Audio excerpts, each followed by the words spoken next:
Namo Sakyamuni Bouddha. Bonjour à tous et à toutes. Vous êtes la bienvenue aujourd'hui pour cette rencontre. Est-ce que vous avez chaud? On ressort pour faire du tai chi alors. Non, si vous avez chaud, je pense que si on ouvre là-bas, il y a la chaleur qui va rentrer. On va laisser, je pense, la porte ici. Après, si vous avez chaud, c'est un bon moyen pour méditer sur la chaleur. Donc on va commencer la méditation. Je ne sais pas si il y a des nouvelles personnes ici qui n'ont jamais médité. Okay. Donc je vais reprendre la posture. Alors, je vais vous expliquer quelques points sur la posture. Donc c'est la posture que vous voyez derrière moi, tout simplement en fait du Bouddha.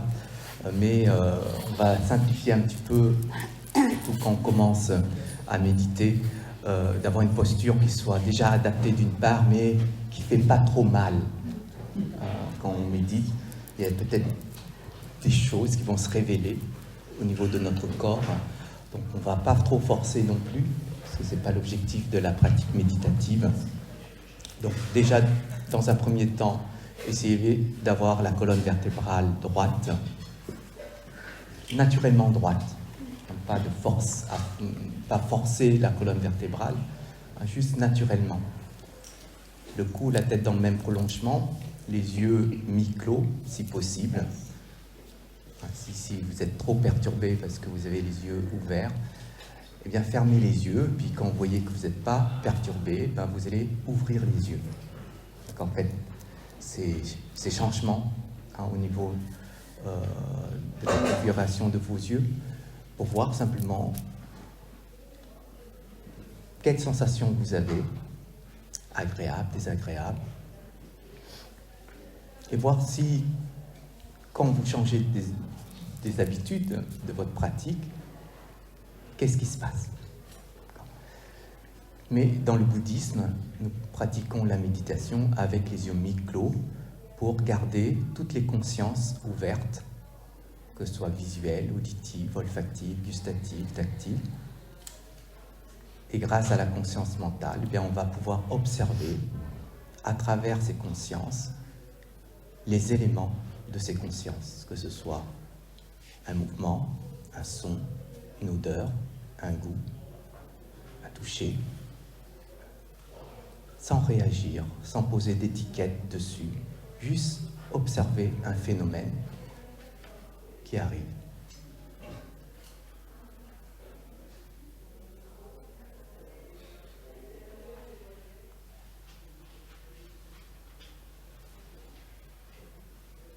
Puis après, un deuxième point, donc la main droite posée sur la main gauche, dans le mudra qu'on appelle d'équanimité, permet de canaliser les énergies.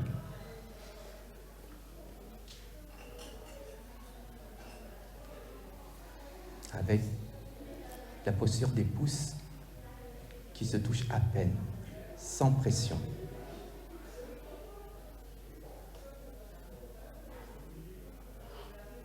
La langue au-dessus du palais pour laisser la salive circuler naturellement.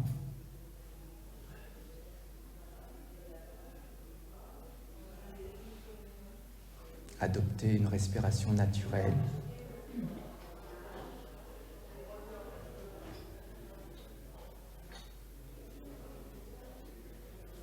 Toute forme de sensation intérieure, que ce soit agréable voire désagréable. Les pensées, les idées, les réflexions, les émotions. Donc laissez ces éléments arriver pour que la conscience puisse accueillir, accepter et laisser partir.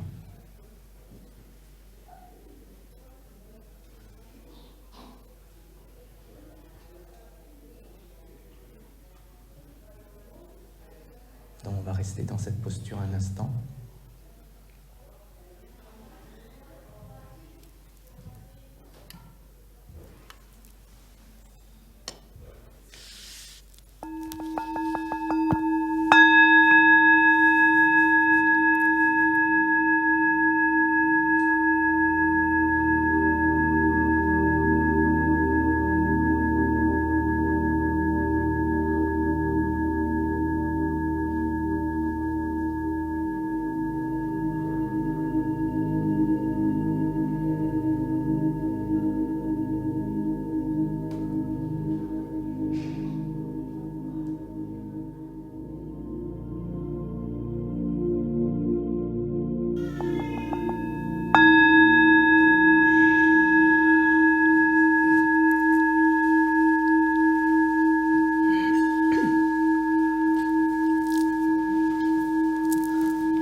ça va?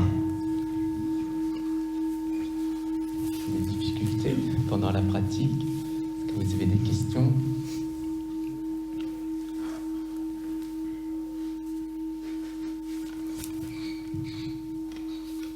Non? Donc tout va bien? On va faire 1 heure alors.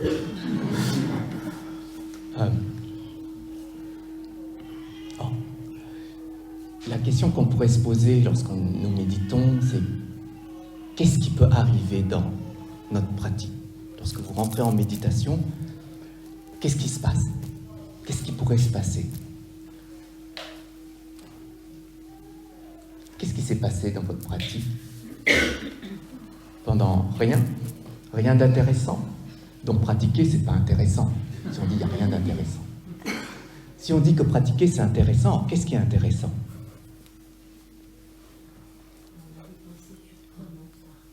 Comment? Des pensées surprenantes. Et si nous ne méditons pas et que nous sommes dans l'activité, est-ce que ces pensées sont là? Comment on sait qu'elles ne sont pas là? Alors peut-être qu'elles sont là, mais on ne les voit pas. Ce qui veut dire que ce point-là est quand même très intéressant dans cette forme de pratique. C'est-à-dire quand vous méditez, le corps s'arrête. Quand le corps s'arrête, est-ce que le mental s'arrête? Alors ça c'est intéressant. Quand le corps il s'arrête, le mental ne s'arrête pas, c'est que le mental ne reflète pas à ce moment-là le corps.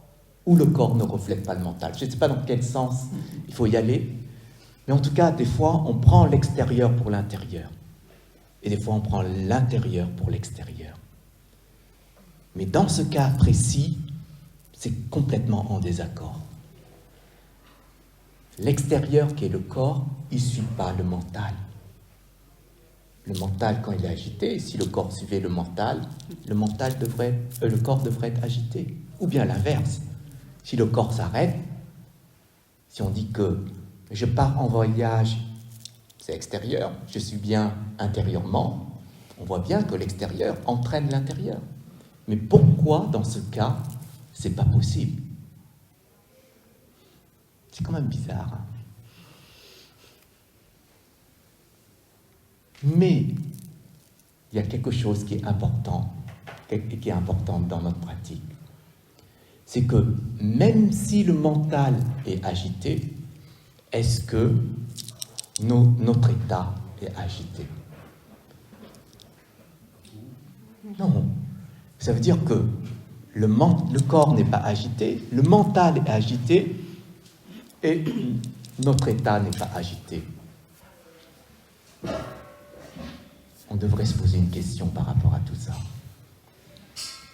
Ce qui veut dire qu'il y a une possibilité d'être pas agité dans un état en étant agité à ce niveau. Et vous avez fait l'expérience, alors peut-être pas tout le monde, mais vous avez fait l'expérience. Ce qui veut dire que si vous voyez une personne agitée, vous pouvez rester calme. C'est-à-dire que si le système extérieur est très agité, vous pouvez rester calme. C'est-à-dire que cet état a la possibilité de ne pas se laisser entraîner par les agitations. Donc quand nous méditons, il faut qu'on puisse apprendre à être calme intérieurement, même s'il y a beaucoup de nuages. Est-ce que vous comprenez ce que je veux dire? Hein? C'est-à-dire qu'il y a une possibilité. Donc essayez de développer cette possibilité. Il est vrai qu'une personne qui médite cherche le calme. Intérieur ou extérieur? Intérieur. Alors on peut méditer n'importe où. Dans le métro. Quelqu'un qui est en train de vous pousser. vous n'êtes pas agité. Ce qui veut dire que si on vous insulte, si on vous critique, si on vous reproche, le calme est là. Si vous perdez votre téléphone parce qu'il s'est agité, le calme est là. Dans la logique, c'est comme ça. Dans la logique du fonctionnement méditatif, dans la logique de cette conscience qui s'ouvre pour observer l'agitation. Alors c'est possible. C'est possible d'appliquer, on pourrait dire, cette essence méditative dans la vie de tous les jours. Face à une maladie, face à une situation, on reste calme intérieurement. Vous venez de prouver que vous pouvez le faire. Donc on va continuer. Cette fois-ci, vous avez peut-être entendu du bruit. Peut-être que vous avez vu des mouvements. Peut-être que vous avez senti certaines choses. Mais vous restez calme quand même. Maintenant, on va pouvoir observer ce qui se passe chez nous. Là, on a observé ce qui se passe autour de nous. Maintenant, on se pose et on va observer ce qui se passe à l'intérieur. Ici, votre maison. D'accord ?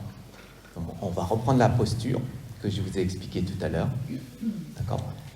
Et essayez de poser votre attention comme un scanner qui pose sur vous et que votre conscience, derrière votre attention, puisse observer. D'accord ? L'attention, c'est une direction qui va scanner votre corps et la conscience est juste derrière pour observer. Et pas devant. D'accord ? Faites bien la différence. La conscience n'est pas devant l'attention. La conscience est derrière l'attention. Donc vous allez juste regarder si la conscience est toujours ici et que l'attention est toujours dirigée vers ce qui se passe à l'intérieur. Et de rester comme le ciel pour accueillir les nuages, accepter les nuages et laisser partir les nuages. D'accord ? Donc, on va faire maintenant cette séance-là.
Vous pouvez vous masser, hein.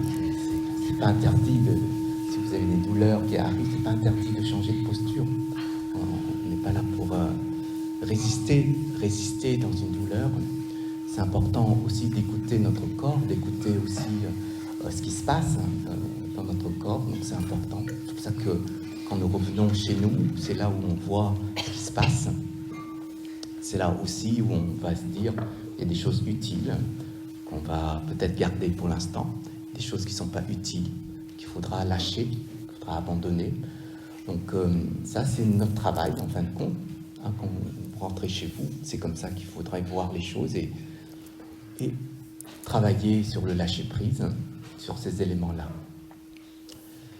Est-ce que vous avez des questions là, sur cette expérience? Est-ce que vous avez pu maintenir cette attention tout le long? Ou est-ce que c'est compliqué?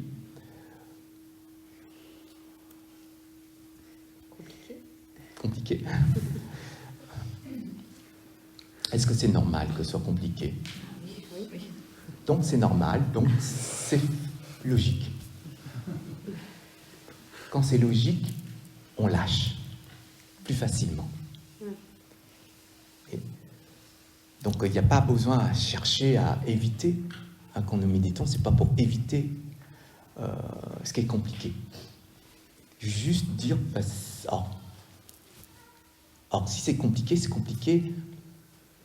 parce que vous avez un autre objectif. Quel est l'objectif alors, si vous dites que c'est compliqué, de votre pratique? Et si vous dites que c'est compliqué, ça veut dire qu'il y a ça, et vous avez comparé avec ce que vous voulez, mais ça ne matche pas. Donc, alors à ce moment-là, quand vous pratiquez la méditation, est-ce qu'il y a un objectif?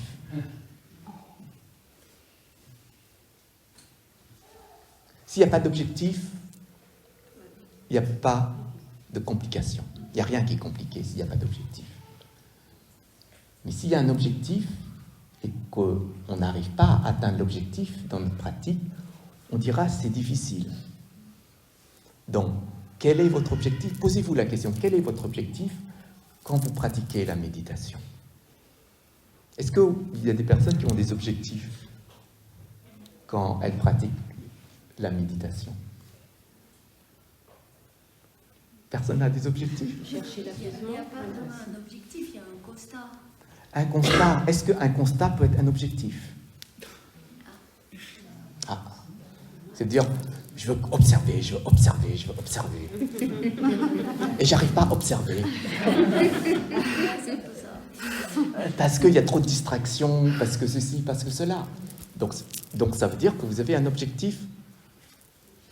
Parce que vous voulez observer et vous n'arrivez pas à observer. Donc vous n'avez pas atteint l'objectif, vous dites c'est compliqué. Est-ce qu'il y a d'autres objectifs? Ne pas s'accrocher aux pensées. Et si vous accrochez aux pensées, c'est difficile alors, c'est compliqué. Mais est-ce que les directives qui ont été données, c'est ne pas s'accrocher aux pensées? Non. Laissez passer les nuages. Laissez passer les nuages. Et si les nuages ne veulent pas passer? Vous voyez, des fois, le ciel est gris. Sors d'ici parce que je veux faire un barbecue. C'est compliqué, les nuages. On ne peut pas forcer les choses. Bien sûr, les directives, c'est de laisser, ce serait cool de laisser passer les nuages. Mais si les nuages ne veulent pas passer, vous allez forcer. C'est pour ça que c'est compliqué. Laissez la liberté aux nuages. Ils font ce qu'ils veulent.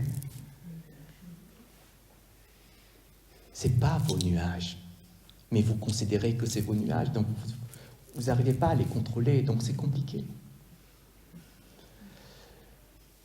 C'est pour cela que quand vous posez sur un coussin, regardez réellement.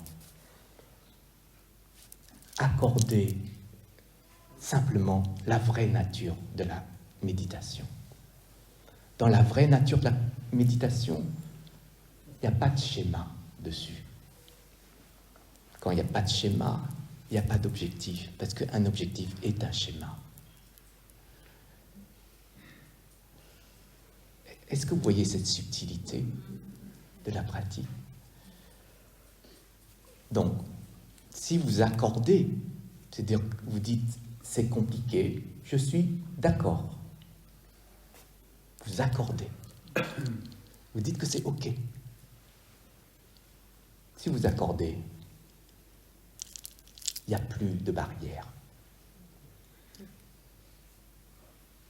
Il y a une fluidité énergétique qui s'installe parce que vous êtes complètement en accord avec ça. Et donc, même si vous avez des objectifs et que vous n'avez pas atteint, ce n'est pas important. Mais si vous faites une fixation sur une importance de vos objectifs, c'est comme si vous dites « Je vais développer un projet, je veux créer un projet ». Puisque dans la vie, on fait beaucoup de projets. Si vous obtenez la réalisation complètement de votre projet, vous êtes heureux. Vrai ou faux? Qui est malheureux d'avoir atteint son projet? Personne. Mais si vous n'avez pas obtenu et réalisé complètement votre projet, vous êtes déçu. Qui est déçu d'avoir atteint son projet? Personne. Mais entre là-bas et ici, où est l'instant présent? C'est ici. Pourquoi vous voulez vivre là-bas? C'est ça qui est pas dans une logique de la pratique. C'est pour ça que quand vous ouvrez l'observation, la conscience, est-ce que la conscience reste ici ou est-ce que la conscience est partie avec l'attention? Entre ici et là-bas, il y a une distance. Mais si on ne voit pas cette distance, que là on est parti, comment on peut revenir? On ne peut pas revenir. C'est pour cela que quand je vous ai expliqué tout à l'heure, dans la première séance, de dire dans l'agitation, l'état est calme. Dans l'agitation, l'état est calme, ça veut tout simplement dire je suis là et pas là-bas. C'est une différence, peut-être petite, mais c'est une différence. Donc quand nous méditons, nous devons rester ici et maintenant, dans cet espace et dans ce temps. Que ce soit les projets, on a déjà préparé, on a déjà une vision d'un projet. La seule question qu'on doit se poser à ce moment-là, dans cet espace, dans ce temps, qu'est-ce que je fais? On ne peut pas être anxieux ou s'inquiéter de l'avenir de ce projet si, dans cet instant et dans cet espace, on ne pose pas de conditions pour construire ce projet. Et les conditions qu'on pose à ce moment-là, c'est l'instant présent. Donc le projet, il n'est pas important. L'aboutissement n'est plus important. Ce qui est important, c'est là. C'est ce qu'on fait. C'est ce qu'on y met. La manière, les conditions qu'on pose sur ce chemin de projet. C'est pour ça que dans ce sens, la méditation, elle est instantanément présente. Même quand on est en train de construire un projet. Même quand on est en train d'être en activité. C'est parce que l'instant est là. Quel que soit l'instant, il n'y a pas à fuir les instants. Même dans une émotion instantanée, elle est là. Vous le voyez, c'est OK. Dès que vous dites que c'est OK, elle est derrière. Si vous dites que c'est pas OK, elle reste bloquée. Vous choisissez. Si vous voulez faire partir une émotion forte, maintenant vous avez la façon de le faire. Donc c'est juste être en accord ou en désaccord. Apprenez à jouer un instrument de musique. Vous comprendrez pourquoi. Que quand vous serez en accord, accordez l'instrument, l'harmonie le bien-être d'écouter cet instrument est là avec vous.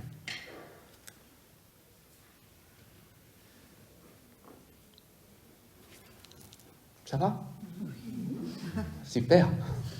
Donc on va reprendre la posture. Oui. Est-ce qu'on peut considérer que la méditation fait partie d'un outil ou d'une méthodologie instruite par Bouddha dont l'objectif est la cessation de la souffrance? Alors, instruite. Peut-être rappeler. Rappeler, pourquoi? Parce que le Bouddha n'a pas créé la méditation. Il a juste rappelé qu'on a tous cette conscience en nous. Il faut juste l'utiliser.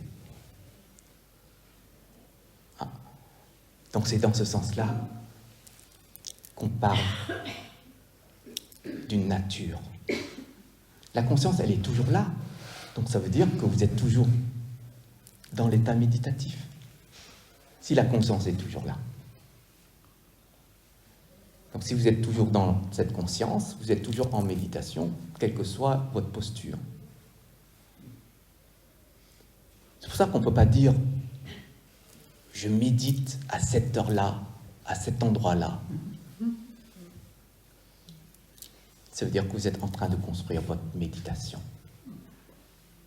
Et si la méditation est construite, elle est plus naturelle. Si elle est plus naturelle, elle n'est pas présente à ce moment-là. C'est une logique, en fin de compte. Parce que cette logique vient de cette conscience. Comme on n'a pas construit cette conscience, elle est là. La conscience, elle est là, présente. Donc on n'a rien construit, elle est juste là, avec nous. Sauf qu'au lieu de l'utiliser, on utilise autre chose. C'est en utilisant autre chose qu'on se dévie réellement de cette nature méditative. En fait, quand nous pratiquons la méditation, nous ne devons pas observer qu'est-ce qui se passe. Parce que quand nous observons qu'est-ce qui se passe, on n'apprend rien de nous. On ne peut pas apprendre le mécanisme de notre perception sur ce qui se passe.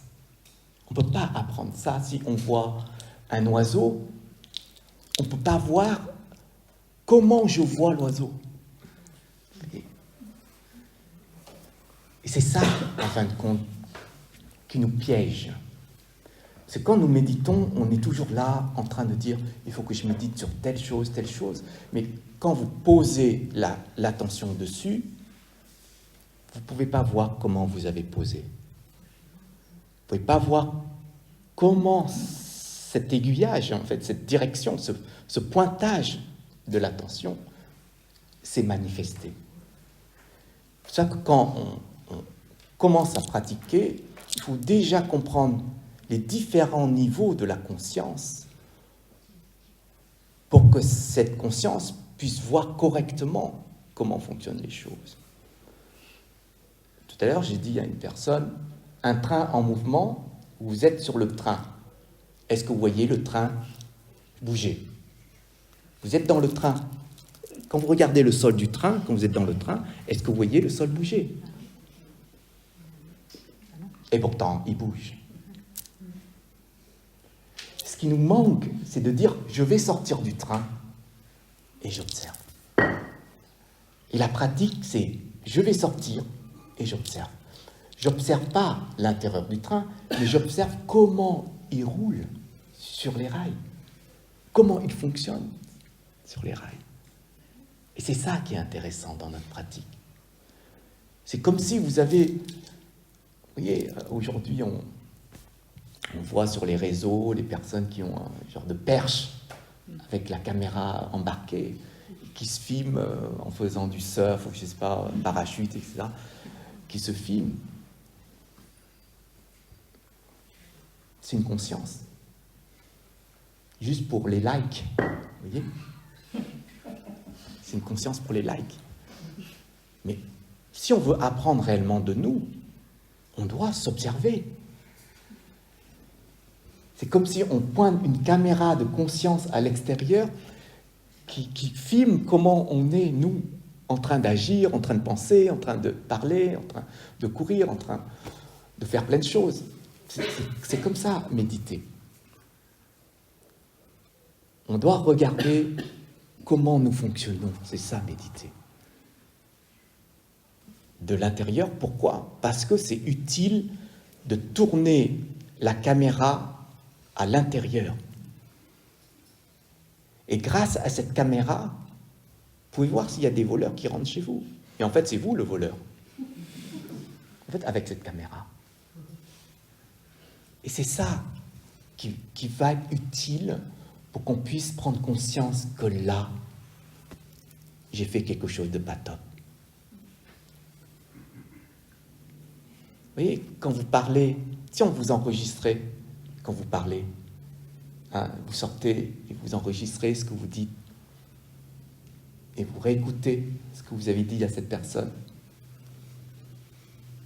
Mais même là, vous dites que vous avez raison. Même quand vous réécoutez, vous dites que vous avez raison.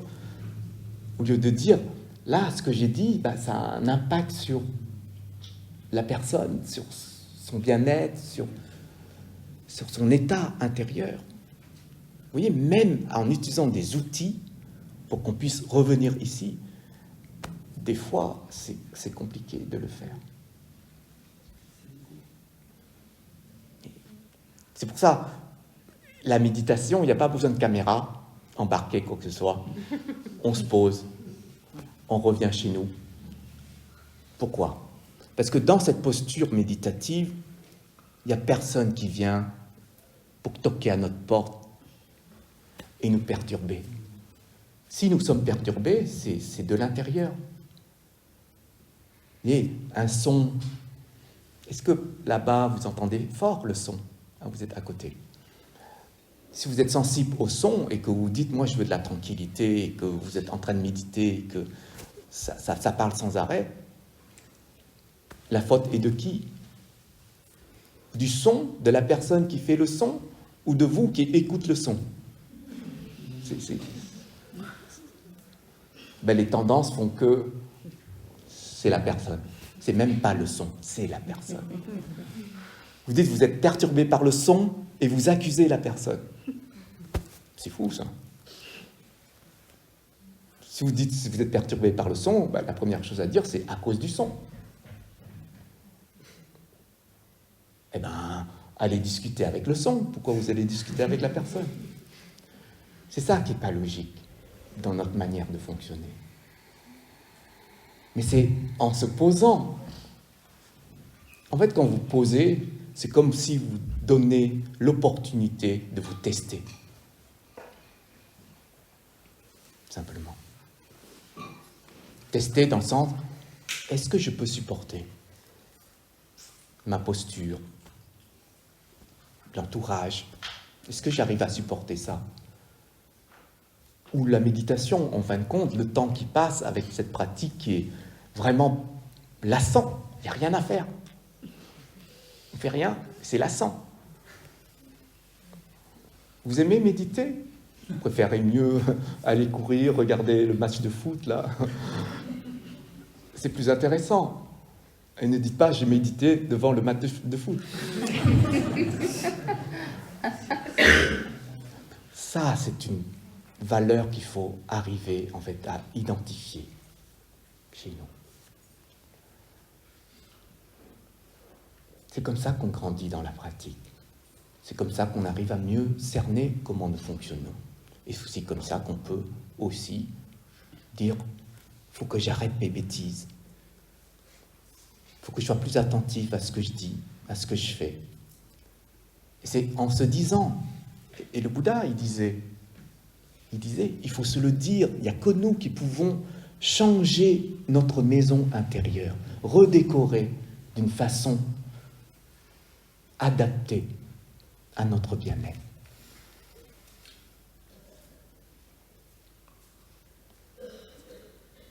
Mais quand on C'est super, on a un Bouddha. Si on fait aucune bêtise, il n'y a rien à dire. Mais est-ce qu'on le sait? Puis, il y a une histoire comme ça, où un roi appelait ses soldats et puis disait aux soldats d'aller récupérer dans les villages voisins du palais, à côté du palais, de chercher des personnes aveugles. Et des personnes aveugles. Donc le roi, amenez-moi les personnes aveugles ici dans le palais. Donc ils ont récupéré une dizaine de personnes aveugles. Et là, ils ont demandé à un soldat en fait d'amener aussi un éléphant. Ouais, emmener l'éléphant. Et le Bouddha a dit, bon, maintenant, chaque aveugle, on va leur demander de définir ce que c'est qu'un éléphant. Donc le premier, il touche l'oreille, il dit, un éléphant, c'est comme un plateau, c'est un plateau en fait. Il touche, il doit tout plat. D'autres, la jambe de l'éléphant, il dit, c'est un tronc d'arbre. Voilà, chaque aveugle touche une partie de l'éléphant et définit à ce moment-là en fait ce que c'est qu'un éléphant. Et le roi à ce moment-là, il était un peu énervé parce que il dit mais ils n'arrivent pas à savoir ce que c'est qu'un éléphant, c'est pas possible. Et c'est là où il y avait un moine qui passait et le moine a expliqué que c'est normal. Comment les personnes aveugles définissent l'éléphant. C'est normal. Là où ils se touchent, ils conçoivent une définition, puis à ce moment-là, ils expliquent. Oui. Ben nous sommes comme ces personnes-là. C'est que nous manquons de lumière. Nous sommes dans l'ignorance, en fait, de ce qui se passe ici. C'est pour ça que, entre le son, la personne et nous, eh bien, on a défini selon ce qu'on voit, selon nos états, selon nos émotions, selon ce qu'on désire. En fait, nous définissons selon ces schémas-là. C'est pour ça que notre définition n'est pas remplie de sagesse, remplie de précision et de réalité. C'est pour ça que quand nous méditons, c'est pour éclairer ces parties de nous-mêmes. C'est pour prendre notre lampe et puis éclairer pour voir les choses. Et la conscience, c'est cette lampe. La conscience, c'est comme le soleil qui, quand les rayons touchent notre planète, eh bien, ces rayons touchent toutes les parties de notre planète. Et le soleil et la conscience ne choisissent pas la partie qu'ils touchent. C'est pour ça que la conscience est universelle. C'est pour ça que la conscience est sans limite, pure comme cette lumière du soleil. Et quand nous méditons, c'est pour ramener cette lumière chez nous.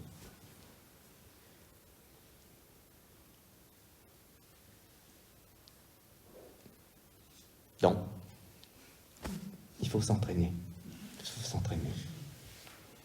Ce n'est pas pour le président ou pour qui que ce soit, c'est pour nous, tout simplement.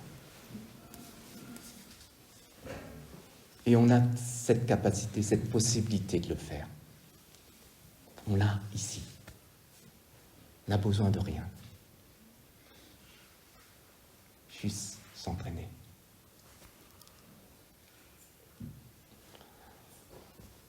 Ok, c'est ok. Est-ce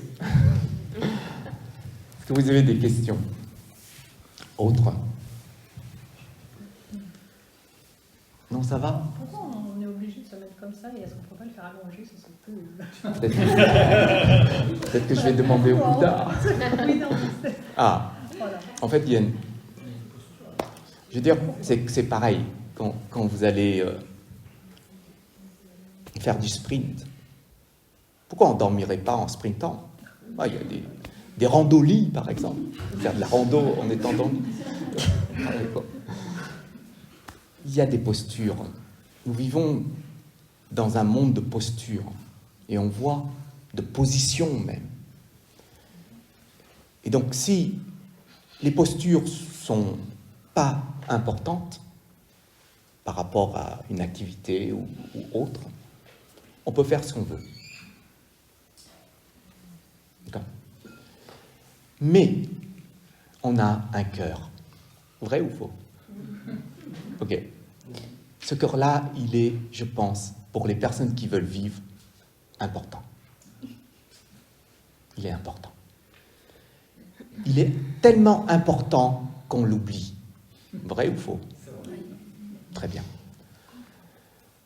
Si on l'oublie, on ne saura pas comment il fonctionne. Et il fonctionnera aussi en lien avec nos postures. Vous voyez, le Bouddha couché sur le côté droit, c'est juste pour éviter que le poids du corps appuie sur le cœur. C'est une posture. Alors pourquoi est-ce qu'il ne se couche pas comme tout le monde ? Parce qu'il a compris. Pourquoi il a enseigné cette posture ? Parce qu'il a compris. Il a compris que la colonne vertébrale, c'est elle qui maintient le corps, mais c'est elle aussi qui a aussi cette capacité d'envoyer l'énergie dans tout le reste du corps. C'est pour ça que si nous sommes comme ça, ou je ne sais pas dans quelle posture, forcément, ça impacte déjà les postures énergétiques, mais en même temps, le cœur. Il est vrai que, selon nos habitudes, on peut méditer comme on veut. Il y en a qui disent, moi, je me sens mieux en étant sur mon canapé. Je médite sur mon canapé, je médite sur mon lit, je médite en marchant, je médite en faisant du yoga, je médite. Bien sûr, on a nos propres postures. Mais quand il y a des postures qui ont un impact précis sur l'intérieur, peut-être qu'il faudra vérifier à ce moment-là. Oh, dites-vous peut-être que je vous raconte n'importe quoi. Non, vous pouvez le dire. C'est pas parce que je vous dis de faire ceci, cela que vous allez exécuter. Vous pouvez dire, mais de quoi il se mêle ? Bien sûr, vous pouvez. Mais juste regardez. D'accord ? Vérifiez. Ça, c'est important. Qu'on puisse vérifier par nous-mêmes et pas simplement prendre ce que les gens disent et dire, je vais faire pareil. Il m'a dit, j'exécute. C'est un dictateur, lui. Il dit que je fais. C'est incroyable. Non, soyez libre de vous-même, de votre manière de fonctionner. Ça, c'est la meilleure façon de progresser aussi. Et c'est comme ça que le bouddhisme amène cette liberté. Nous sommes tous libres.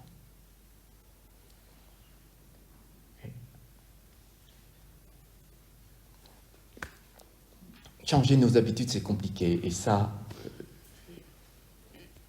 je suis complètement en accord avec ça. On a des habitudes, on change nos habitudes, c'est compliqué. Quand on n'a pas d'habitude, on change nos habitudes, il n'y a pas de complication. Parce qu'on n'a pas des habitudes. Donc on peut changer plus facilement. Mais quand on est ancré dans des habitudes de posture, que ce soit physique, verbale, psychologique, émotionnelle, enfin, tout type de posture, et changer la colère. Je ne veux plus être en colère, vous voyez, c'est compliqué. Changer votre manière de penser, c'est compliqué. Et c'est ça qu'il faudrait voir. Oui, c'est compliqué, mais est-ce que c'est impossible ou est-ce que c'est possible ? Si vous dites que c'est possible, faites-le. Montrez et démontrez que c'est possible.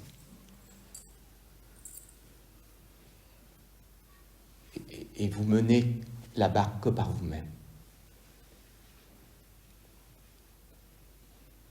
Le bouddhisme est comme ça, il est très rebelle, très toquant, enfin. Il est comme ça. Il fonctionne comme ça.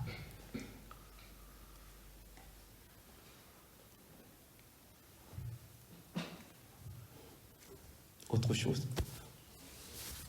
Oui. L'objectif du Bouddha, c'était la cessation de la souffrance. Oui. Mais vous dites qu'il ne faut pas d'objectif. Oui. Je trouve que c'est contradictoire. Oui. Et C'est pour ça que je me demande, quand on s'assoit pour méditer et qu'on s'exerce, on a forcément un objectif, au moins une cessation de souffrance, puisque le Bouddha lui-même avait un objectif. ok. C'est tout. C'était juste pour dire que les gens, j'arrivais pas à comprendre. Ah. L'eau s'adapte aux environnements. Parfois, il y a des environnements où il y a de l'eau. Parfois, il y a des glaçons. Parfois, il y a la vapeur. Quand il y a la vapeur, on ne voit pas l'eau. Les choses s'adaptent. Ce qui veut dire que les pratiques s'adaptent. Les outils s'adaptent. Ce qui veut dire que quand vous utilisez tel outil, on vous dit qu'il n'y a pas d'objectif. Très bien. Si vous utilisez un autre outil, on vous dit qu'il y a un objectif. Vous dites, c'est complètement contradictoire. Mais avec cette personne, je vais parler comme ça. Avec une autre, je vais parler autrement. Mais c'est complètement contradictoire. Donc, qui il est bizarre. Vous voyez ? Le bouddhisme fonctionne aussi avec des contradictions. Non pas parce que c'est contradictoire, c'est parce que c'est adapté à ce moment-là. Une personne qui est agitée mentalement, c'est trop agitée, j'arrive pas à méditer, dit « médite sur ta respiration ». Elle va méditer sur la respiration, tout se calme. Maintenant, médite plus sur ta respiration. Qu'est-ce qu'il dit ? Si on fait ici, on fait l'inverse, vous croyez à la personne, mais on ne vous demande pas de croire à la personne, on vous demande de vérifier. Ce qui veut dire que quand le bouddhisme a été enseigné, il n'y a pas de croyance dedans. Donc s'il n'y a pas de croyance, il faut comprendre pourquoi il n'y a pas de croyance. Et c'est le sens fondamental, on va dire, de la sagesse. Parce que dans la sagesse, il n'y a pas de croyance. Si la sagesse avait une croyance, c'est plus de la sagesse. Et le sens qu'on donne, aujourd'hui je vais vous dire ça, demain je vais vous dire le contraire. Pour une personne rationnelle, on peut dire dans le système, dira mais comment on peut évoluer comme ça ? On ne peut pas évoluer dans l'intelligence en fait du système. Parce que le système, lui, il dit les choses et il dit aussi qu'il ne faut pas faire son contraire. D'où on est toujours dans un état de dualité dans notre système de fonctionnement. Mais dans le système du bouddhisme, il n'y a pas de dualité, il n'y a pas de contradiction, il n'y a pas, c'est comme si on vous dit, il n'y a pas d'erreur, il y a un résultat qui n'est pas adapté aux conditions qui sont posées, et c'est tout. C'est-à-dire qu'il y a toujours cette liberté d'agir. Pourquoi ? Parce que les choses doivent s'adapter. Et c'est comme ça qu'il faut comprendre le bouddhisme. C'est déroutant parfois. Hein, je ne vous cache pas. C'est déroutant.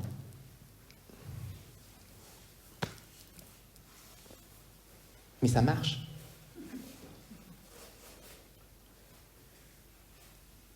Si on prend trop les choses pour argent comptant, si vous prenez trop les choses comme importantes, eh bien, vous allez transformer le bouddhisme comme une croyance, comme un système. Mais pourquoi prendre un système bouddhiste s'il existe déjà d'autres systèmes ? Ça n'a pas de sens. C'est pour ça que le bouddhisme ne devrait même pas avoir cette étiquette de bouddhisme. Il ne devrait même pas parler bouddhisme. Il n'y a pas de sens quand vous parlez du bouddhisme. Il n'y a pas de sens. On parle des enseignements du Bouddha. Oui, mais c'est qui parle ? C'est l'humain, c'est nous, c'est notre concept. C'est l'humain, mais ce n'est pas la sagesse. La sagesse, en fait, c'est cette capacité de dire ben, ce que le Bouddha a dit, c'est rien du tout, en fin de compte. Il n'y a pas d'étiquette dessus. Vous souffrez, vous aimez souffrir, vous restez dans la souffrance. Vous souffrez, vous n'aimez pas souffrir, vous voulez sortir de la souffrance. C'est votre logique. Si vous restez dans la souffrance, pas besoin de moyens. Si vous voulez sortir de la souffrance, vous allez utiliser des moyens. Si vous utilisez, il y en a qui ne veulent pas souffrir, il dit bravo. Si vous n'utilisez pas, il y en a qui aiment souffrir, dites bravo aussi. Bah, ça s'est adapté aux individus. C'est pour ça que la logique ici, ce n'est pas une logique intellectuelle. On ne peut pas prendre la logique intellectuelle pour comprendre le bouddhisme. Il faut utiliser la sagesse pour comprendre le bouddhisme, si réellement on veut comprendre le sens. Bien sûr, tout l'enseignement du Bouddha est basé sur les moyens pour se libérer de la souffrance et des racines de souffrance. C'est tous ces outils que le Bouddha a enseignés. Mais enseignés pour qui, à votre avis? Pour tous les êtres? Ou pour les personnes qui veulent juste sortir de la souffrance? Quand il a enseigné ça, c'est juste pour les personnes qui disent « moi, je ne veux pas souffrir, je veux récupérer les moyens ». Mais ceux qui veulent rester dans la souffrance, eh bien, ils ne vont pas prendre ces moyens. Ça n'a pas de sens. C'est pour ça que les moyens en eux-mêmes peuvent être utiles ou pas, selon leur adaptation, ou pas. Est-ce que le plaisir et la satisfaction d'étudier le bouddhisme est contradictoire? Totalement. D'accord. C'est comme si on dit « j'adore méditer ». C'est un plaisir de méditer. Bien sûr, c'est prenant, ça nous fournit du bien. Si on a un objectif, on a réalisé l'objectif, ben on est content, donc ça nous motive.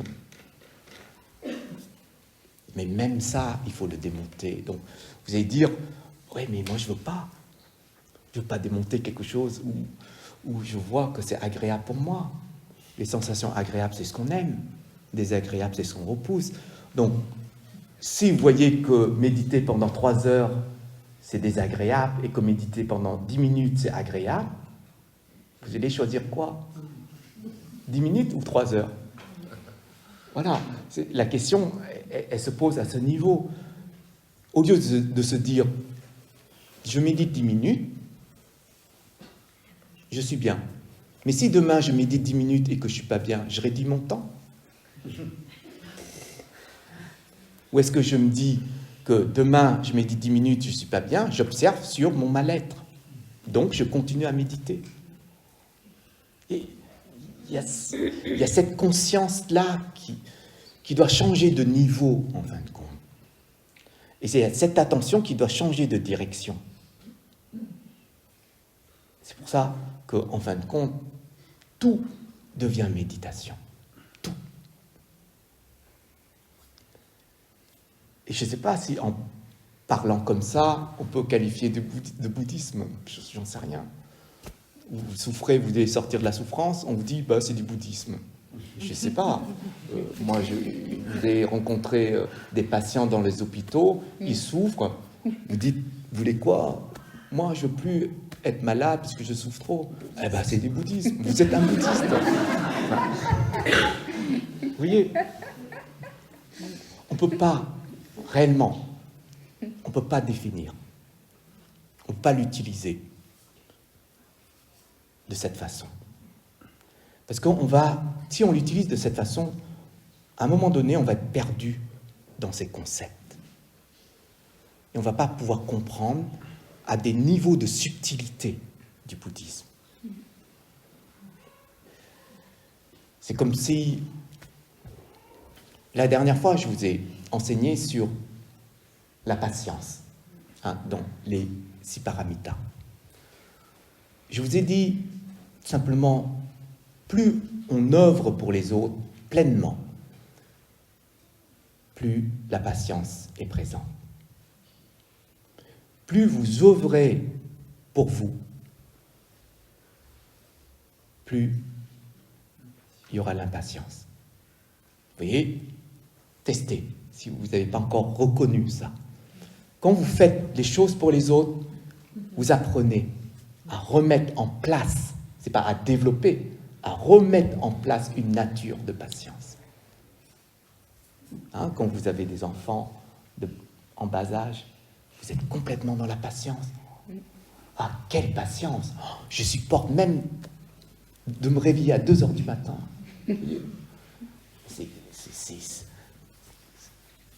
Alors, après, vous allez dire, oui, mais c'est normal, parce que c'est mon amour.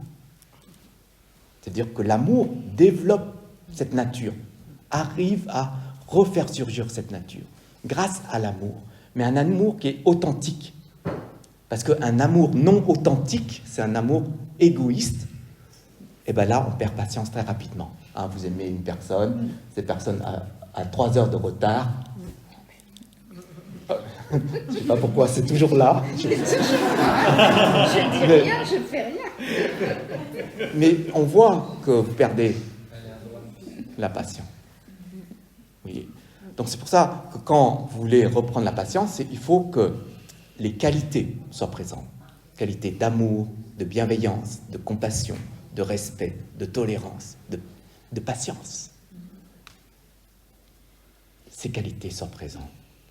Si vous voulez réellement aider les autres, parce que je pense qu'il y a des personnes sensibles à la souffrance des êtres, si vous voulez aider, il faut regarder ces qualités chez vous et allez-y. Les moments où vous allez vous énerver, parce que voilà, vous aidez et puis la personne vous renvoie la balle dans le visage, ça fait mal, et bien là, vous savez que quand vous vous énervez, c'est que quand vous faites ça, c'est pour vous. Vous voyez, à chaque fois, même quand vous allez en retraite, ou je ne sais pas où, un repas, à chaque fois que vous faites quelque chose et que ça revient ici, faites les choses pour les autres. Donc, vous envoyez là-bas et que ça revient ici, c'est que vous faites pour vous. Même si vous avez aidé la personne, etc., mais vous avez fait pour vous. Et ça coupe ce nuage-là. Ça remet un nuage qui cache la qualité de la patience. Sachez-le. C'est pour ça qu'on peut rapidement identifier. Moi, je travaille dans une association, je travaille ceci, cela. Ben, on va voir. On va voir. Ben, on va piquer, on va titiller, on va voir si la personne commence à être stressé, à être impatient, à se mettre en colère, à être énervé. En fait, on peut travailler sur nous comme ça. Quand vous allez méditer, par exemple, vous dites « j'ai médité aujourd'hui à la pagode », mais l'autre personne à côté est toujours en train de faire du bruit, en train de... vous méditez pour vous. Je répète encore une fois, quand vous méditez ici, c'est pour les êtres. Quand vous méditez chez vous, c'est pour changer votre intérieur. Ici, c'est une énergie de bien-être qu'on va envoyer. C'est pour ça que c'est bien de le faire collectivement. Parce que ça permet, nous, d'avoir cette capacité d'ouvrir notre cœur. Quand on fait chez nous, on peut développer sans le savoir un état d'ego de plus en plus fort. Oui. Mais quand on le fait chez nous, et si on s'imagine qu'on se relie à tous les êtres qui prient et qui méditent dans l'univers, c'est très bien. Est-ce qu'on arrive à dépasser même si on est seul dans ce salon, mais on dit je me mets avec tous. Je ne sais pas comment dire. Vous voyez, quand vous êtes à la mer, il y a la mer, la surface de la mer. Il y a l'eau, en fait. Ici, il y a le fond de l'eau. D'accord ? Quand nous méditons pour les êtres, on sort de l'eau. Nous méditons pour les êtres. C'est comme si on sort de l'eau. Quand nous méditons pour nous, c'est pas pour gonfler l'ego, c'est pour changer notre maison, notre intérieur. Okay? C'est-à-dire que vous avez identifié des choses qu'il faut pointer l'attention, où il faut pointer l'attention, et de plus en plus dire il faut que j'arrête, il faut que j'arrête, il faut que j'arrête. D'accord? Donc, chez nous, on peut le faire. Parce qu'il n'y a pas d'interaction avec les autres, et on a un environnement qui est en accord avec nous. Donc, c'est OK, plus facilement. Si on est médité pour les aides, on peut le faire.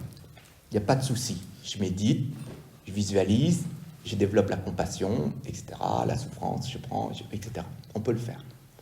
Sauf qu'à notre niveau, c'est très bien, mais c'est à notre niveau. Ici, c'est un niveau beaucoup plus grand, puisqu'on est plus nombreux. Donc, il y a genre d'amplification, on va dire, de la pratique. C'est pour ça que quand on fait des récitations, on fait des pratiques, il y a aussi l'inverse. Il y a des personnes qui veulent faire que ici, et à la maison, ils ne font pas. En fin de compte, ils ne travaillent pas sur eux. C'est pour ça qu'il faut faire les deux. Les deux, ça permet de garder cette ouverture pour les aides et de préserver cette patience, et en même temps de changer ce qui a changé chez nous et de s'améliorer. Donc il y a ce niveau-là, parfois, qui nous manque dans notre manière de pratiquer. C'est pour ça que la patience, elle est importante dans la pratique. La patience, c'est pas « j'attends et c'est cool, je suis heureux ». Non, la patience, c'est « j'arrive à supporter des situations qui pourraient m'énerver ».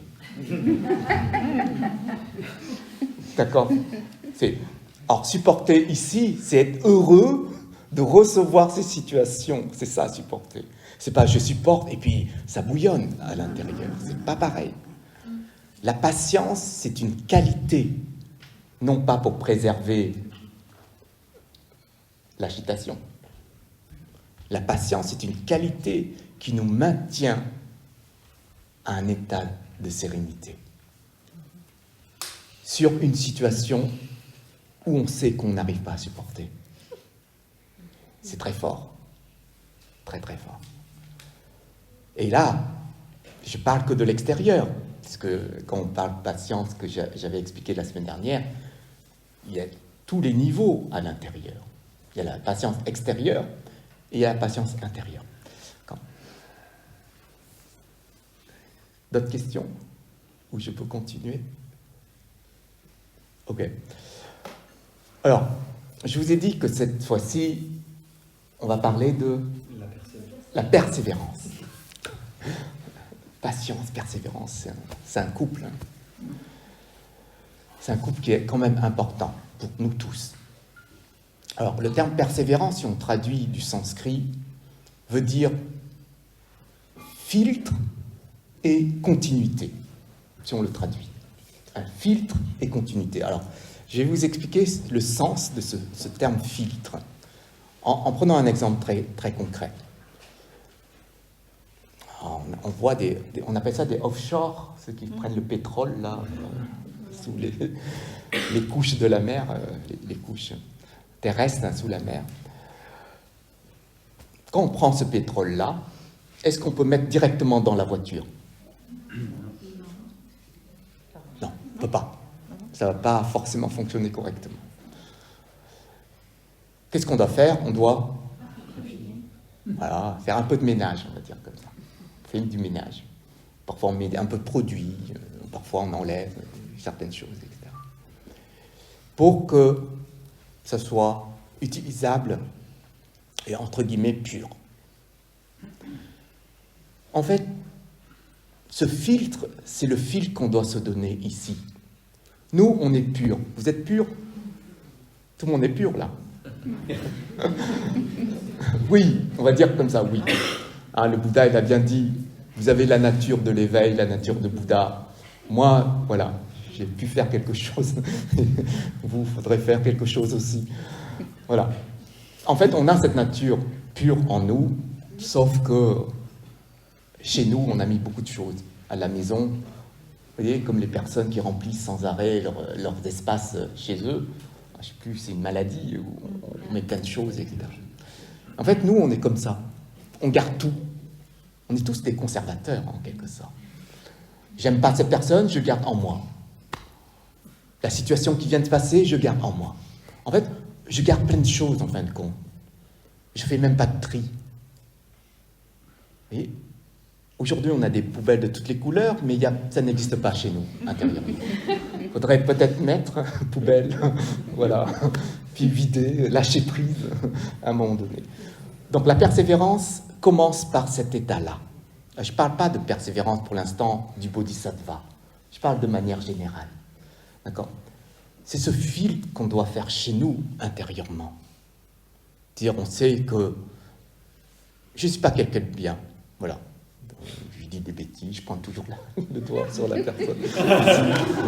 Voilà, je le sais. Est-ce que je continue ou pas ? Ben. Mais ça, c'est une question qui permet de dire, je filtre ou pas. J'ai peur de quelque chose. Je sais que la peur bloque mon avancement sur ma pratique, sur ma vie, sur les relations que j'avais avec les autres, etc. Je sais. Je continue ou je veux plus avoir peur. Ouais. Vous voyez, vous posez des questions pour peut-être réfléchir à quel type de filtre vous allez utiliser. Et tant que vous n'avez pas fini de filtrer, eh bien, vous continuez. C'est le deuxième point de la persévérance. Continue. Le problème, c'est que quand nous sommes, comme j'ai dit la semaine dernière, quand nous sommes patients, quand on se considère patient, c'est quand on aime faire cette chose-là. Je suis très patient quand j'adore. J'adore travailler, ben c'est normal, tu aimes ton travail. Mais quand tu n'aimes pas ton travail, essaye d'être patient. C'est là où on parle de patience qu'on n'aime pas. C'est-à-dire arriver à supporter quelque chose qui peut élever chez nous une agitation. La patience, elle est à ce moment-là utile. Mais pas qu'on aime. On aime, on peut vivre toute notre vie avec une personne qu'on l'aime. Et oui, vous vous dites, oh, pour toi, je suis très très patient. Oui. Très patient, parce qu'on peut l'interpréter, comme vous l'avez dit dans certains enseignements, l'effort joyeux. Oui, on pourrait. Alors, l'effort, c'est la persévérance. C'est je persévère et je suis heureux. L'autre, il est en train de méditer, et là, il sue comme pas possible. Je suis très persévérant. Mais là, il fait trop chaud, je ne me sens pas bien. Non. La persévérance, il y a la qualité de bonheur, d'état de joie intérieur, mais altruiste. Vous voyez ? Intérieur, mais altruiste. C'est-à-dire que je suis heureux d'aider les autres, même si ils me font voir de toutes les couleurs. Je suis heureux. Oui. C'est comme un professeur qui enseigne aux élèves. Je suis heureux de vous enseigner, même si vous... Ça arrive, hein, je ne dis pas. Mais si vous avez la persévérance et la patience, c'est quel bonheur d'enseigner ces petits bambins qui s'agitent sans arrêt, qui perturbent la classe. La patience, c'est ça. C'est dire que je suis toujours heureux d'attendre cette personne, de lui expliquer sous différentes formes, de différentes manières, pour que cette personne puisse comprendre, même si ça fait 10 ans que j'explique, elle ne comprend pas. C'est ça, la vraie valeur de la persévérance. Je reste toujours dans un état de bonheur. Quand vous êtes généreux, par exemple, quand vous donnez, parce que ça touche les autres paramitas. La patience, la persévérance touche la générosité. Quand vous êtes généreux, vous êtes toujours heureux, de avant, pendant, après, tout le temps. C'est pour ça qu'on ne peut pas détruire notre état de bien-être qu'on œuvre pour les autres.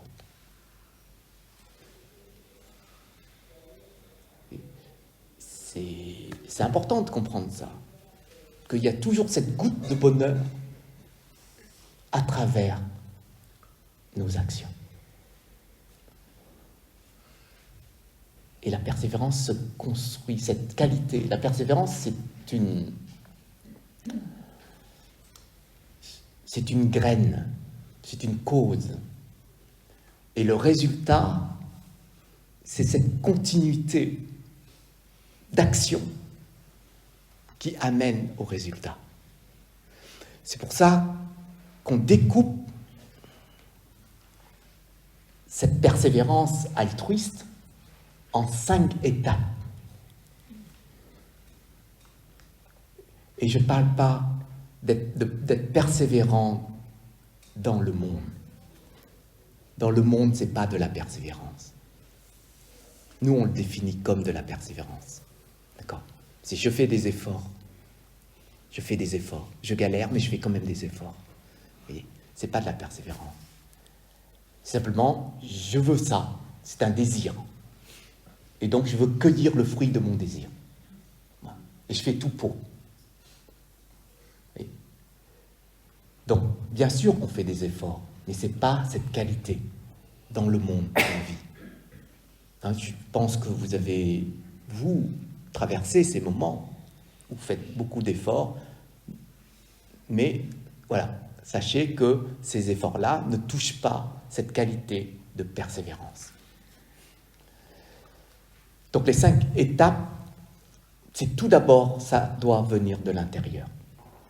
C'est-à-dire, pas la réalisation, mais la projection d'un vœu, d'un souhait. Ce n'est pas le désir, c'est un souhait. Par exemple, vous dites, je souhaite développer la patience pour mes élèves, par exemple. D'accord ? Juste ce souhait-là. Ça, c'est la première étape, c'est l'ouverture de l'intérieur. La persévérance peut être amenée que de cette manière. La deuxième étape, c'est de réaliser ce souhait. Voilà, je vais aller en classe. Cette année, j'ai mes nouveaux élèves. Comment ça va se passer ? Je surveille mon état. Si je commence à m'énerver, si je commence à perdre cette sérénité, cette écoute, vous voyez, il y a tous ces moments-là, donc c'est dans votre réalisation. Donc là, c'est dans l'action, sur la situation, c'est l'expérience. Donc ça, c'est la deuxième étape. La troisième étape, c'est d'avoir confiance en nous. La persévérance, pour continuer, il faut avoir confiance. Il y en a, ils disent, c'est pas pour moi. Vous voyez ? Donc ils perdent. Ils ont cette mauvaise estime d'eux-mêmes. Donc la patience ne peut pas, à ce moment-là, arriver. Donc c'est troisième étape. La quatrième étape, c'est de ne pas reculer. Ah, des fois, on recule. On fait 1 fois, 2 fois, 3 fois, j'abandonne. On recule. En sachant que cette direction, c'est pour moi. Cette direction, elle est bénéfique pour moi, pour les autres. Mais j'abandonne. Vous voyez, des fois on dit, oui, mais moi, j'ai pas les qualités, j'ai pas les conditions. Vous voyez, donc j'abandonne, je recule. Celui qui persévère, il tombe, il se relève. Ça veut dire que face aux échecs, si on considère de cette façon la vie, des échecs, on se relève. C'est pour ça qu'on parle d'effort, on parle de force intérieure, quand on parle de persévérance. Ça, c'est le troisième ou le quatrième ? Le quatrième. Et le dernier, c'est quand on veut persévérer, c'est pas dire c'est bon, j'ai tout compris, pas besoin d'apprendre plus. C'est arriver en fait à se considérer que je sais tout. J'ai appris, c'est bon, pas besoin d'apprendre plus. Hein, j'ai étudié le dharma, je ne veux plus savoir. Alors, il y en a comme ça qui arrêtent, enfin, qui se considèrent. Voilà, à ce moment-là, c'est pour ça que c'est important de bien voir ça, parce que la persévérance ne s'arrête pas qu'à ce niveau, parce que persévérer dans la pratique, c'est de réaliser intérieurement ce qu'on a compris. C'est arriver jusqu'à la réalisation. C'est pour ça qu'on a besoin de tout ça, de ce souhait, de cette action, c'est-à-dire de cette expérience, et de garder confiance en nous, c'est-à-dire que c'est possible de le faire, garder confiance. Et malgré les obstacles, malgré ce qui arrive et qui peut freiner notre progression, eh bien, on continue, on se relève, on continue. Jusqu'à réaliser complètement et pas s'arrêter à une compréhension. On va réaliser. Et ça, c'est le vrai sens de la persévérance. Mais dans la persévérance de la pratique, il y a toujours, je ne parle pas de dualité, il y a toujours un démon, un petit démon, qui est toujours là. Vous savez ce que c'est que ce démon? C'est la paresse. Ah, la paresse, cette dame-là, qui est toujours présente, hein, qui nous dit « Te lève pas, c'est 3 heures du matin, reste au lit, te lève pas pour pratiquer. » Et il y a toujours cette petite voix-là qui nous dit sans arrêt. Voilà. Donc, la paresse, c'est vraiment le voile qui cache la qualité. Il faut enlever ce voile-là. Est-ce que tu peux développer un petit peu là-dessus? Est-ce que c'est que la paresse? Ouais. Or, la paresse, elle se met sous différentes formes. Et des fois, tellement les formes sont subtiles qu'on ne voit pas, mais en fin de compte, on est dedans. D'accord. La première qu'on voit souvent, c'est la procrastination. Disons, l'indolence. Bon, j'ai pas envie.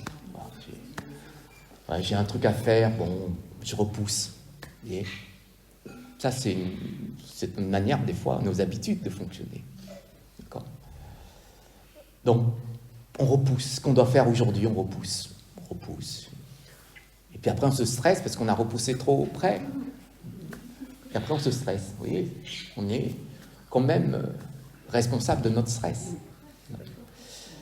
Donc ça, dans la pratique, c'est cuit. On n'avance pas. D'accord? Personne qui dit, moi, je pratique en dormant. C'est pas possible.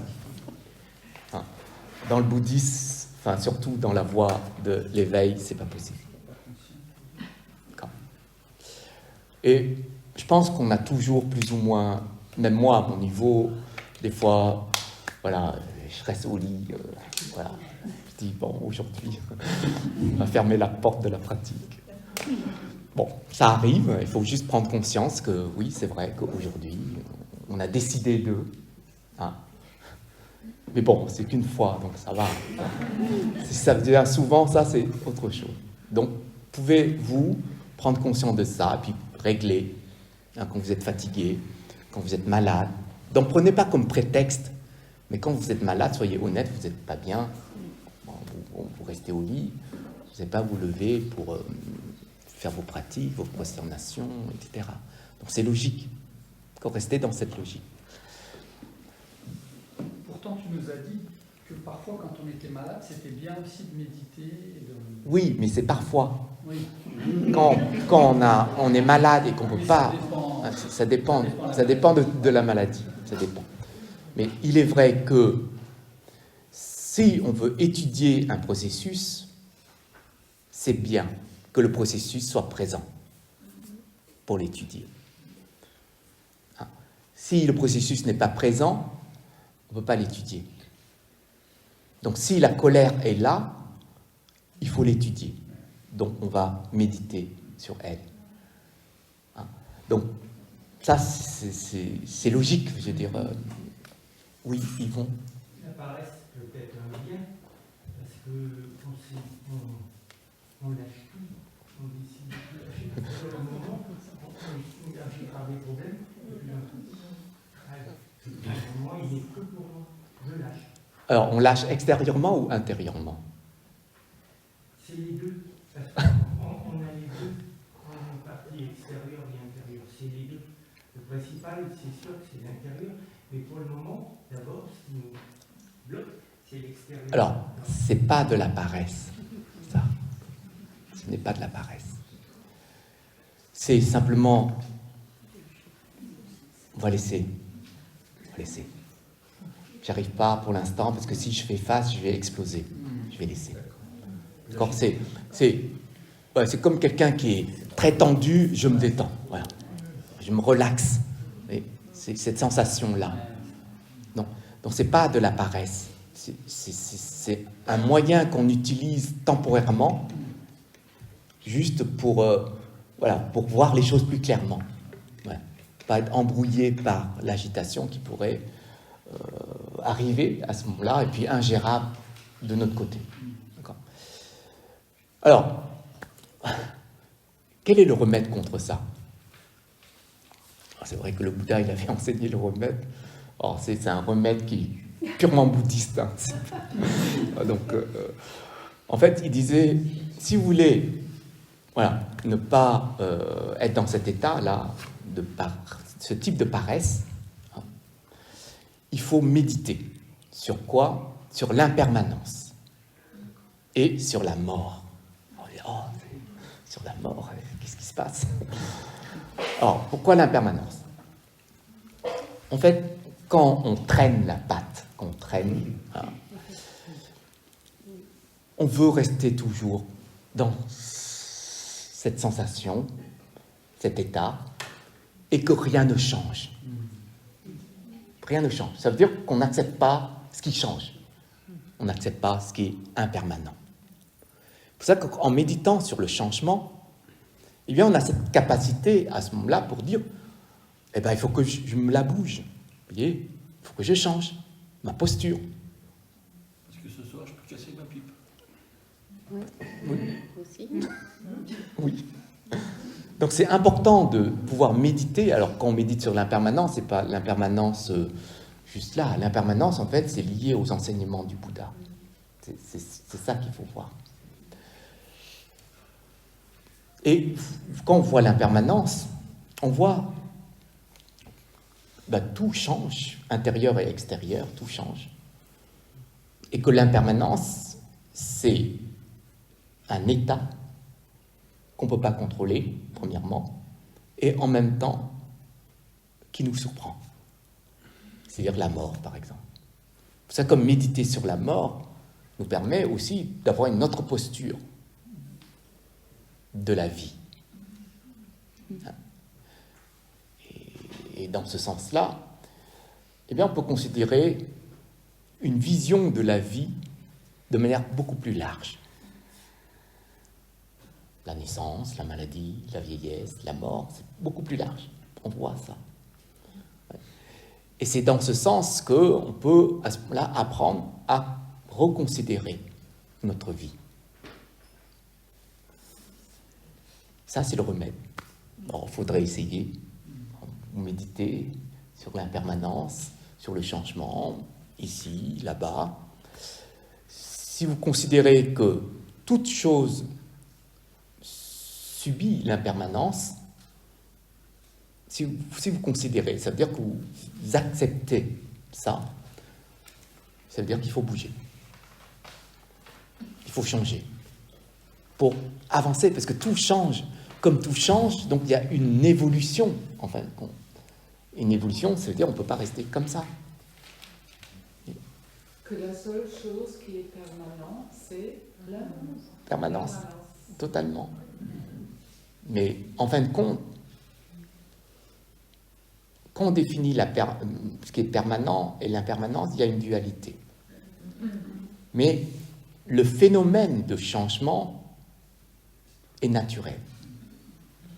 Donc, pas de dualité dans la logique. Donc, si vous vivez dans le changement perpétuel, forcément, il n'y aura plus de souffrance. Si vous souffrez parce que les choses changent, c'est que vous n'acceptez pas le changement. Vous voyez? Donc, si vous avez perdu votre téléphone, c'est un changement ou pas? Pas de souffrance. Voilà, votre mari est parti, pas de souffrance. Vous êtes libre, pas de souffrance. Mais si vous aimez égoïstement, il y aura souffrance. C'est pour ça que le changement, enfin, l'impermanence, est une nature qui nous aide au lâcher-prise. C'est une nature qui nous laisse au lâcher-prise, qui nous aide à lâcher. Une personne qui décède, un proche, lâcher-prise. Ça n'empêche pas forcément la souffrance, mais on sait que l'état de souffrance va passer. Donc l'impermanence, elle est là, mais dans tous les cas, ça n'empêche pas que... On souffre. On souffre. Tout à fait. Mais on sait que ça va changer, parce que l'impermanence est là. Oui. En fait, comprendre la loi de l'impermanence, c'est pas interdire tout ce qui s'élève. Hein, c'est pas comme ça qu'il faut prendre. C'est-à-dire donner ce sens de l'impermanence dans notre vie, c'est considérer que tout n'est pas figé, que tout change, et quand le tout change ici, c'est-à-dire même les choses agréables vont changer, même les choses désagréables vont changer. Quand vous êtes en souffrance, vous voulez que les choses changent rapidement. Oui.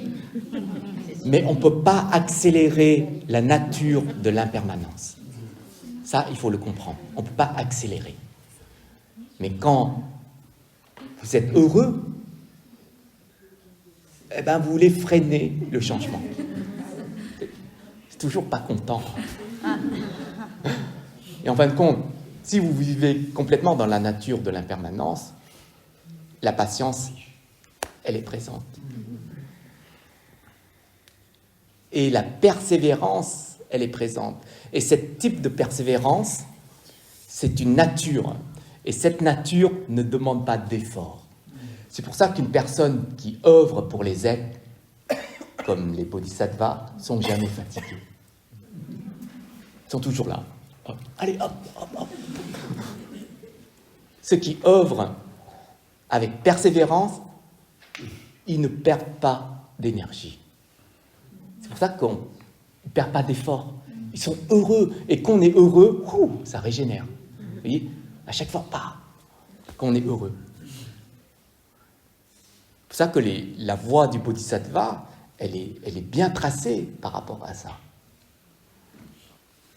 C'est pour ça que le corps peut être fatigué, mais pas le mental. Quand je parle de fatigue, c'est la fatigue psychologique, mentale.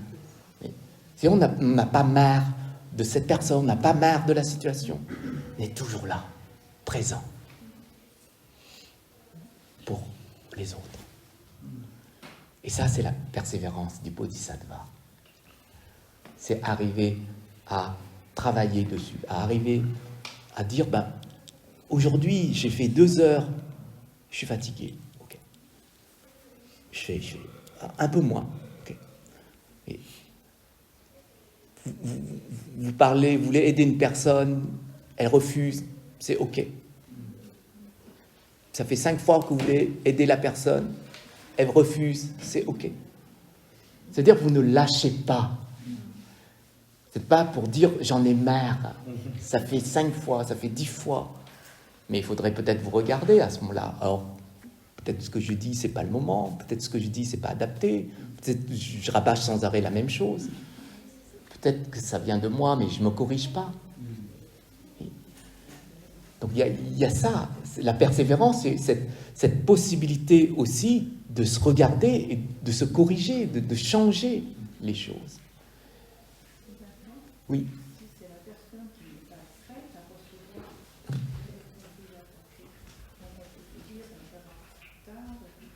Oui, bien entendu.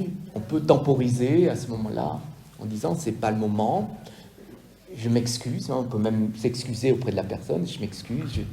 Je pensais que c'était le moment. J'ai pas voulu. Voilà. On peut pour alléger, atténuer un petit peu les choses. Et puis quand on s'excuse, ça, des fois, ça commence puis on dit juste à la personne je m'excuse et pouf, ça redescend. Donc c'est gratuit en plus de le dire. Mais encore une fois, c'est une force. C'est cette force-là. Le deuxième type de paresse, c'est dans nos activités. Parfois on dit je suis persévérant, je vais aller jusqu'au bout. Mais je n'ai pas vu que l'énergie que je donne, voyez, et la réalisation de ce type de résultat a un impact sur la souffrance des êtres. En fait, je donne une direction énergétique qui génère derrière un déséquilibre. Ça, c'est de la paresse. Par exemple,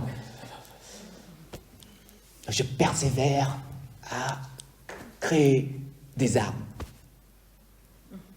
Il faut que j'étudie pour pouvoir créer les armes. Donc c'est une persévérance quand on fait ça.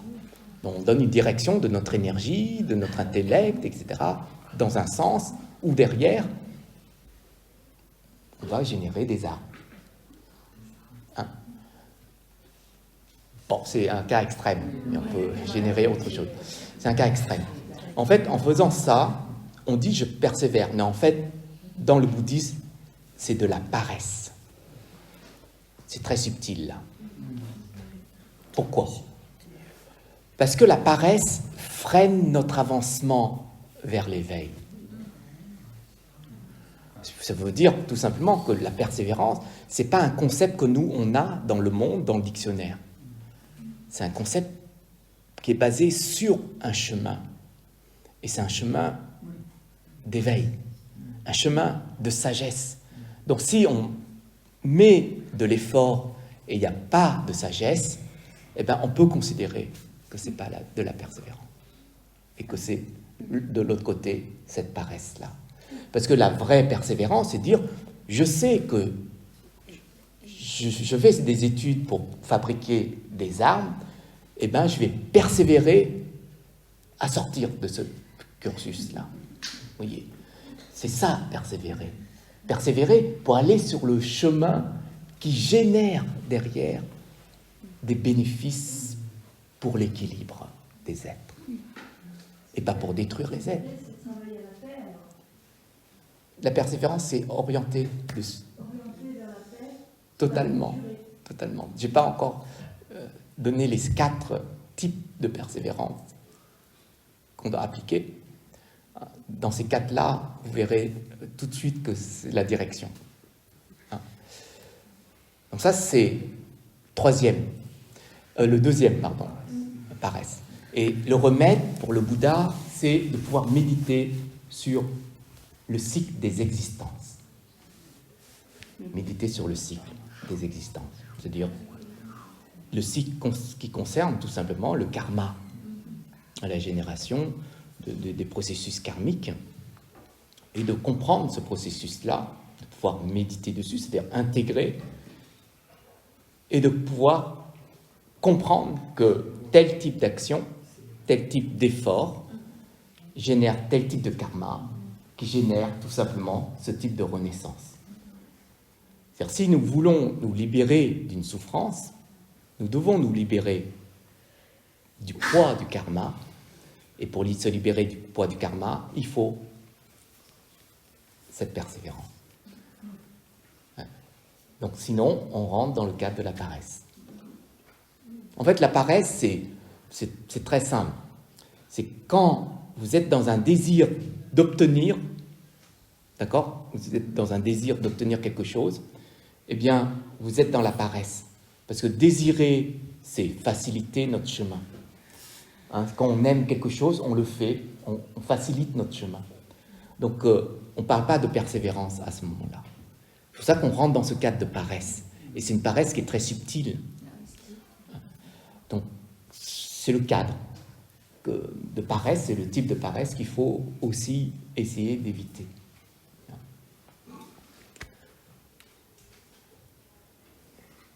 Est-ce que vous êtes... Oui. Vincent, mais je ne suis pas sûre de comprendre, mais est-ce qu'on peut dire que la paresse, c'est tout ce qui ralentit l'éveil? C'est ça. Oui, tout ce qui est dévie. Tout ce qui dévie ou ralentit ou freine. Et le troisième type de paresse, ça c'est le deuxième. Et là c'est le troisième. Il faut suivre, hein, ils vont...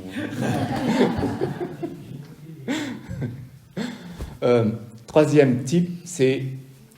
Voilà, c'est tout à l'heure ce que je vous ai dit, c'est ne pas avoir confiance en nous. Quand on n'a pas confiance en nous, on recule. Et ça, c'est le troisième. Et ça, il faut méditer sur la précieuse existence humaine. Donc, cette vie qu'on mène, considérée par la loi du karma que la vie humaine, c'est difficile à l'acquérir sur les cycles karmiques et qu'il faut le préserver correctement. Et c'est pour ça qu'on doit évoluer. Évoluer, c'est reprendre en main notre intérieur, c'est-à-dire avoir confiance en nous, c'est-à-dire en nos erreurs, en nos succès, il faut avoir confiance en ça, et corriger ce qu'il faut corriger, et puis on évolue. Donc ça fait partie de la voie, tout simplement. Oui. Faut-il dire qu'il faudrait lâcher tous ces schémas de construction métaphysique et rentrer directement dans le nirvana comme certaines écoles le prescrivent? Oh, il faut, je ne sais pas s'il faut. Comme une illusion. Mais en tout cas... C'est pas une grande illusion de la interplanétaire. En tout cas, prendre les illusions pour remède. Hein, prendre les illusions pour remède. C'est-à-dire, une personne qui m'énerve, c'est mon remède.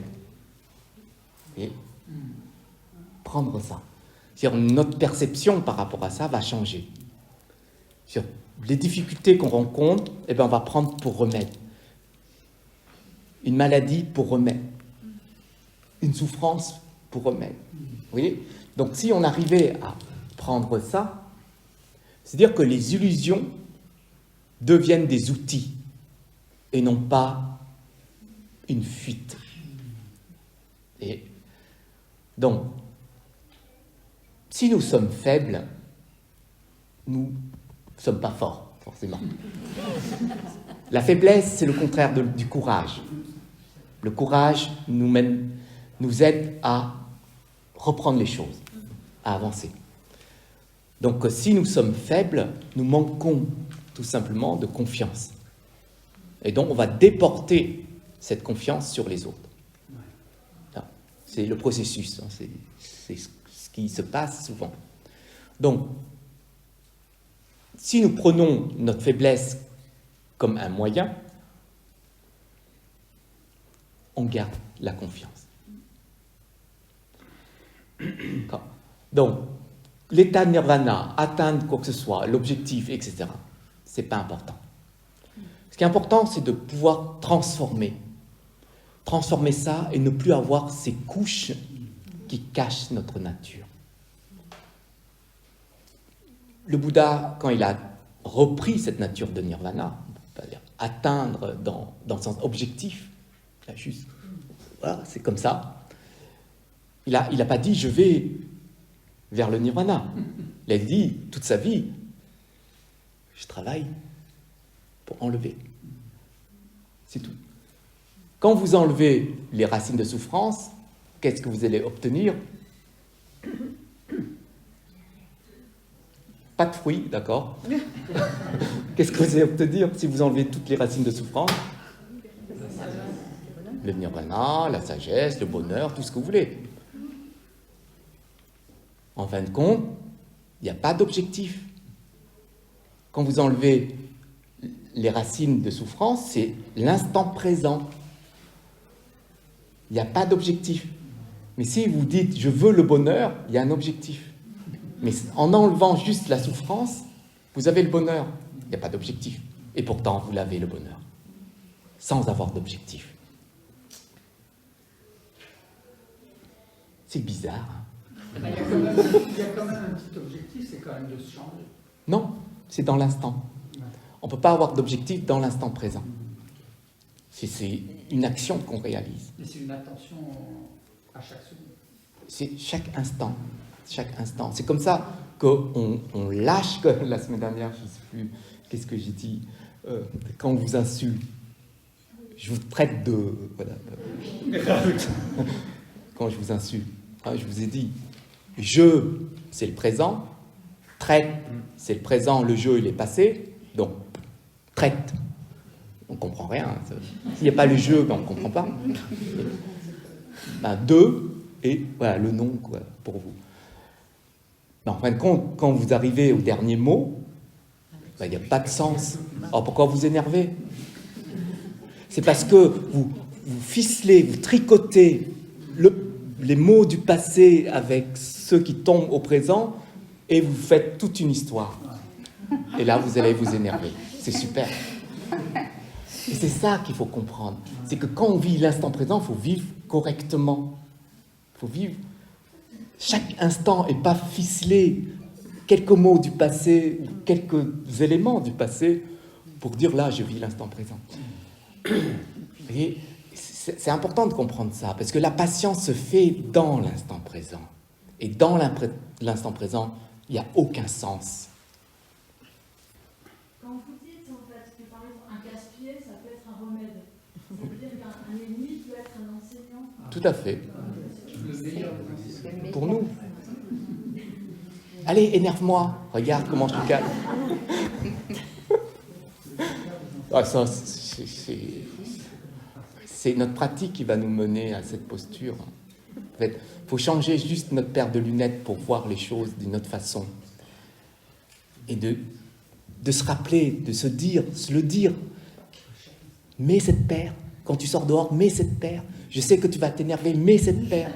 Et vous le répétez sans arrêt, jusqu'au jour où vous l'ancrez. Et la paire, elle est là. Vous regardez vos ennemis comme des êtres qui ont cette capacité de s'éveiller, comme vous-même. Et donc vous allez les aider. Vous voyez ? C'est une capacité qu'on a et qu'on peut l'utiliser. Et ça, le se le dire, c'est de la persévérance. Mais de se le dire, c'est un travail sur notre mental. C'est pas forcément un travail sur notre conscience. Le dire, c'est pour prendre conscience de ce qu'on a dit, pour que plus on se le dit, plus on pourra poser notre attention dessus pour que la conscience puisse voir. C'est de l'endoctrinement, ça. Comment ? Endoctrinement. Non, c'est pour notre bien-être. C'est pour notre évolution. Donc, après qu'on a évolué, on laisse tomber. Mais si on garde encore, oui, on va utiliser le même outil qui ne sert plus à rien. Vous voyez, il y a des systèmes comme ça qui fonctionnent, puis on dit, bon, on va garder ce système, puis ça fonctionnera plus tard aussi. Mais non, ce système ne peut plus fonctionner, n'est plus adapté. Donc on doit arriver aussi à travailler sur l'adaptation. C'est pour ça qu'on récite, ceux qui récitent les sutras sans arrêt, on pourrait dire dans un sens, il est en train de mettre du poids à l'intérieur, d'enfoncer les choses. Mais non, plus on récite, plus on inscrit, plus ça reste, plus on peut l'utiliser à un moment donné. Ouais. Mais après, si on veut endoctriner vraiment, on récite, et après on va dire aux autres, récitez comme moi, venez. Là, ça ne va pas, ça. faut laisser aux autres à découvrir par eux-mêmes, à s'ouvrir par eux-mêmes vers une pratique. Ça, c'est important. Le bouddhisme fonctionne comme ça. C'est toujours la liberté, mais pas acheter la personne. Des fois, on dit fais-le, tu verras, c'est bien, regarde-moi. On achète en fait, on vend, on fait du commerce, c'est commercial, c'est du marketing. Le bouddhisme devient marketing. Mais non, le bouddhisme, c'est pas comme ça que les choses fonctionnent. Vous voyez, on voit bien qu'il y a du marketing dans le bouddhisme. Le comportement des gens, la manière dont on diffuse les choses. Mais ça, le Bouddha, il avait interdit à son époque par rapport à ça. Et deuxièmement, c'est dangereux pour pas l'image, on s'en fout un peu de l'image, mais vraiment pour le sens derrière. C'est ça que quand une personne vous dit « Ah, viens, oh, stop !» I feel good. Enfin, je veux dire, il faut reconnaître ça et puis dire c'est ok, mais c'est à vous de vous décider. Hein, ça, c'est très important. Surtout sur ce type de pratique-là, c'est à nous de décider et pas aux autres de nous entraîner dedans. Et il y en a. Hein, je parle du bouddhisme parce que je vois, hein, il y en a, mais c'est à nous de faire attention, c'est pas à nous de juger. On doit juste dire, c'est moi qui va décider, je vais voir si c'est adapté, pas adapté, je vais tester pendant une période, je vois que ça colle pas, eh ben c'est ok, je vais pas continuer. Après, si la personne, elle me cause plus, ça, je veux dire, ça c'est son problème, hein, je veux dire, c'est pas votre problème. Vous devez maintenir un chemin de pratique et pas faire des amis sur votre chemin. Enfin, quand vous allez pratiquer, vous allez vous éveiller, c'est votre travail personnel. Mais c'est pas à dire je vais là pour avoir plein de copains et de copines. Enfin, il n'y a pas de sens. Est-ce que vous comprenez ce que je veux dire? Alors, je suis un peu cassant aujourd'hui. Oui, mais peut-être pour recadrer certaines choses. Voilà. Et je suis désolé si c'est comme ça. Mais c'est aussi pour réveiller un peu les consciences, réveiller un peu, voilà, par rapport aux dangers qu'on pourrait, sans le savoir, générer. Et parce qu'on doit garder... Le Bouddha a toujours dit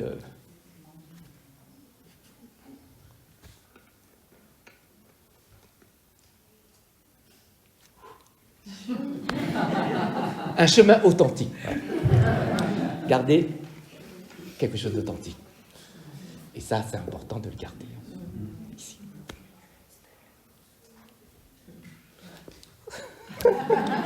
Bon, je crois que je vais arrêter. Je continuerai la prochaine fois sur ce qui reste. On va faire juste la dédicace. Chúng sanh vô biên thệ nguyện độ phiền não vô tăng thệ nguyện đoạt pháp môn vô lượng thệ nguyện học Phật đạo vô thượng thệ nguyện thành.